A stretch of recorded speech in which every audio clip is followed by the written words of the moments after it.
Hi guys, good evening. For today's video ay magluto tayo ng hapunan. So ang ating lutuin ay ang adobong kangkong.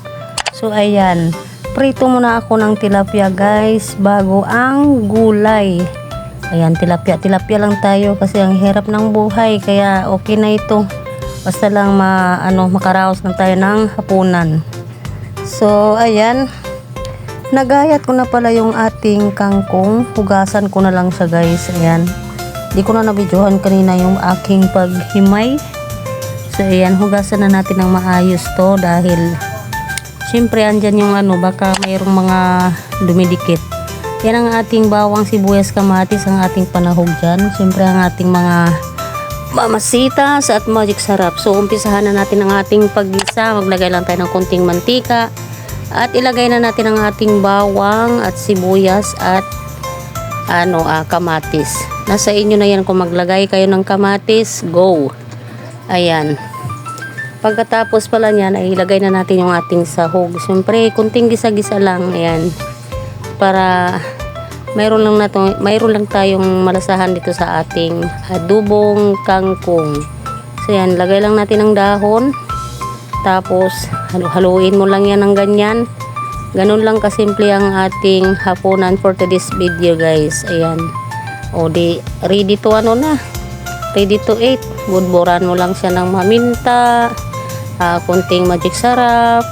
Ayan, tsaka yung ating mamasitas. Ayan. Ayan, panlasan lang dyan sa ating adobong kangkong ay napaka very healthy pa ito guys, at simpleng ulam lang pero maraming vitamins. Ayan. O diba? Nagkaroon na tayo ng ulam, maglagay lang tayo ng tuyo at saka kunting suka. Ay, tapos na ang ating adobong kangkong. Ayan. Diba? Paminsan-minsan din naman ay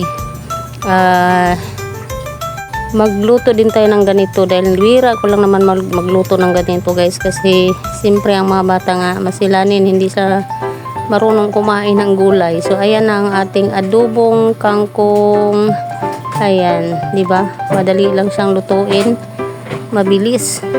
So ano pang inihintay, di magsandok na ng kanin para tayo ay kumain na at maghapunan na. Ayan. O, kain tayo guys. May tira din kami kagabi ng ulam pa. Ayan, ang aking ginataan na crabs. Andyan pa hanggang ngayon. So, ulamin na natin din, baka naman ay masira pa.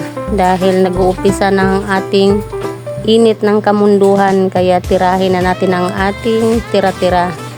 So, yan. Bawal tayo magsayang ng pagkain sa hirap ng buhay at nagtataas ang mga bilihin. Kailangan nating kainin ang mga tira dahil napakamahal talaga ngayon ang mga bilihin guys. Ayan, mauultimo na sibuyas, nasa pataas, lahat sobrang mahal na. Ayan, kain tayo guys. Ayan, luto ng aking ulam for today's video.